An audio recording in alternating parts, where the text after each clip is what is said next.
이번 파트 개인정보 보호 조치와 관련한 내용입니다.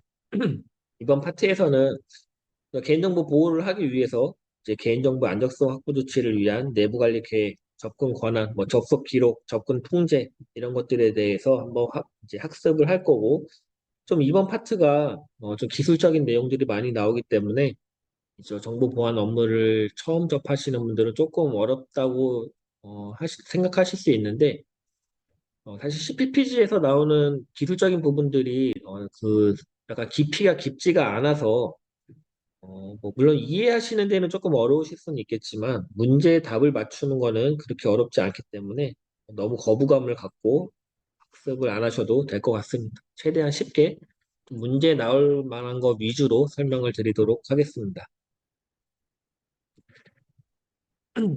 자, 섹션 1, 개인정보의 안정성 확보 조치 재개정 배경입니다. 이 개인정보 안정성 확보 조치가 이제 처음에 이제 만들어진 이유는 개인정보 처리자가 개인정보를 처리함에 있어서 개인정보가 분실, 도난, 유출, 위조, 변조 또는 훼손되지 아니하도록 안정성 확보에 필요한 기술적, 관리적, 물리적 안전 조치에 관해서 최소한의 기준점을 정하는 것을 목적으로 합니다. 최대한이 아닙니다. 최소한입니다. 그러니까 개인정보 처리자가 여기에 나와 있는 거는 최소한으로 이거는 해야 된다는 얘기인 거죠. 그리고 이제 개인정보보호법 주요 개정 내역에 대해서 한번 보겠습니다. 개인정보보호법은 데이터 경제 성장 견인, 개인정보 신뢰사회 구축, 글로벌 스탠다드 선도를 위해서 8가지의 세부적인 개정안을 발표를 하였습니다. 그래서 이렇게 한번 8가지를 발표를 했는데 여기서 조금 중요한 것만 보자면 개인정보 전송 요구권이 일반 법적 근거 신설로 전분의 마이데이터가 이제 확산이 될 것이고, 그리고 이동형 영상 정보 처리 기기에 대한 기준이 마련이 되었고, 온오프라인 이중 규제가 일원화가 되었다. 그리고 인공지능 등 자동화된 의사결정에 대한 정보 주체의 권리가 신설이 되었다. 그리고 형벌 중심의 제재를 경제제재 중심으로 전환해서 보호 및 예방의 실효성을 확보했다. 이렇게 조금 중요한 것들은 이렇게 한 5가지 정도가 되겠습니다. 개인정보보호법 주요 개정 내용, 요거는 꼭 읽어봐 주시기를 바라겠습니다. 그다음 개인정보 안정성 확보 조치 기준이 이제 개정이 됐는데 왜 개정이 되었느냐? 개인정보 처리자와 정보통신 서비스 제공자가 이원화되어 있는 안전조치를 고시를 통합해서 정비하였으며 개인정보의 안정성 확보 조치 기준으로 통합하고 특례 규정에 따른 개인정보의 기술적, 관리적 보호 조치 기준은 폐지를 하였습니다. 이 내용이 이 위에 요거라고 보시면 되겠습니다. 온오프라인 규제 일원. 그래서 이제는 개인정보의 안정성 확보 조치 기준으로 통합이 되었고 개인정보의 기술적, 관리적 조치 기준은 폐지가 되었다. 이렇게 이해하시면 되겠습니다. 그래서 기존에는 개인정보 처리자는 개인정보의 안정성 확보 조치 기준을 적용하였고, 그러니까 개인정보 처리자는 개인정보의 안정성 확보 조치 기준을 적용했고, 정보통신 서비스 제공자는 개인정보의 기술적 관리적 보호 조치 기준을 적용하였지만, 이제는 개인정보의 안정성 확보 조치 기준으로 통합이 되었다는 거죠. 그리고 이번에 개정이 되면서 개인정보 처리자의 유형 및 개인정보 보유량에 따른 유형 분류 기준이 삭제가 되었습니다. 이거 2개는 반드시 암기해 주셔야 됩니다. 그래서 예전에는 이원화되어 있었던 예전의 안정성 확보 조치 기준. 예전에는 개인정보 처리자는 개인정보의 안정성 확보 조치 기준이 이제 적용됐다면 정보통신 서비스 제공자는 개인정보 기술적 관리적 보호 조치가 적용이 되었죠. 하지만 이제 이거는 여기는 이제 폐지가 되었습니다. 그래서 이제 개정된 내용을 보자면 이제 일원화가 되었고요.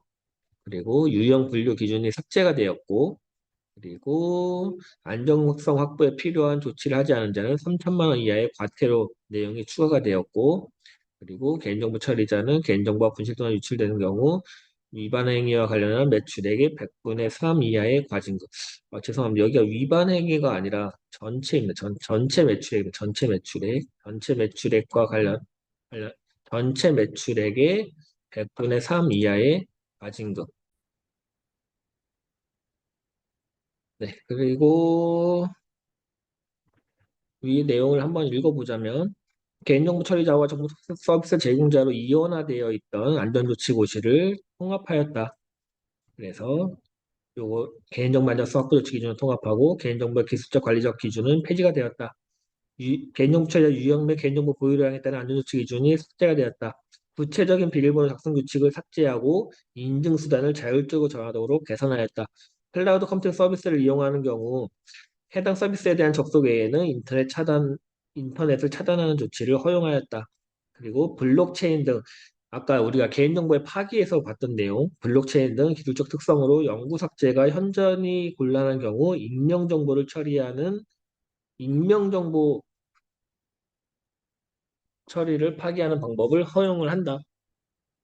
제가 아까 파기 때 가면정보라고 잘못 말씀드린 것 같은데 가명정보가 아니라 익명정보로 처리하는 것이 허용이 되었다. 이렇게 이해하시면 되겠습니다. 그래서 이것들에 대해서 위반을 했을 때 어떠한 제재들이 이제 생겼느냐. 개인정보보호법 제64조의 2에 따라서 개인정보가 분실도나 유출, 위조, 변조, 훼손된 경우 전체 매출액의 100분의 3입니다. 아까 여기 위에서 여기에 이제 이게 이제 처음에 이제 개정에 대한 어떤 뭐 고시안이 나왔을 때는 이게 이제 위반의 행위와 관련한 거였는데 이게 이제 전체 매출액으로 바뀌면서 여기가 조금 수정이 안 됐는데 이게 위반 행위가 아니라 전체 매출액이라고 보시면 됩니다. 여기가 맞는 겁니다. 전체 매출액의 100분의 3을 초과하지 아니하는 범위에서 과징금을 부과할 수 있다. 그리고 개인정보보호법 제72조에 따라서 안정성 확보에 필요한 조치를 하지 아니한 자에게는 3천만 원 이하의 과태료를 부과할 수 있다. 이렇게 개인정보보호 요 개인정보의 안정성 확보 조치에 어떤 것들이 개인정보보호법에 어떤 것들이 변경되었는지 보시면 되겠습니다. 이번 세션을 마무리하겠습니다.